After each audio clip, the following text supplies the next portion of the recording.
A violent and deadly 6 days in Chattanooga. News Channel 9's Stephanie Sanastasi tells us why police say this time of year is actually one of the most violent. Stephanie.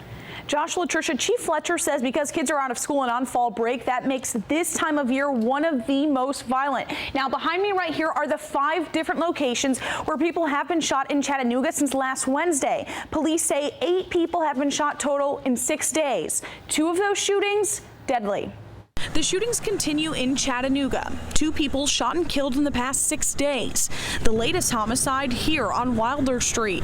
Chief Fletcher says the police department anticipated this happening. We know that this time period, fall break, for those of you from the area, is historically one of the most violent weeks of the year. Today, Chattanooga police identified the latest homicide victim. Jimmy Lamont McCain was shot and killed here on Wilder Street early Sunday morning. These balloons and candles now sit on the side of the road just feet from where he was shot. Our heart goes out to the victim of this senseless violence and his family. Chief Fletcher says because so much violence traditionally happens this time of year, they've put extra cops out on the street. It's not the first time we've put cops where violence is going to erupt and bad guys killed people in front of cops. Despite the significant number of shootings in the past 6 days, Fletcher says this is lower than usual. The department has actually seen a decrease since April. We have seen criminal shootings decrease by 8%. During the same time period last year, fall break, we saw 5 shootings in 4 days. Although the ages of the suspects and victims these past 6 days, 18 and older.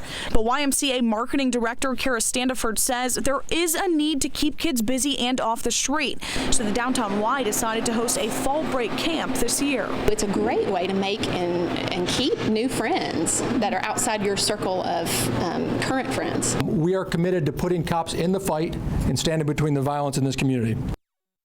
Now, in the last shooting, which happened just less than 24 hours ago on Dodds Avenue near the Goodwill, police were able to identify the car the suspect was driving. They say it's a white Dodge minivan. So far, no suspects in custody for the 2 homicides.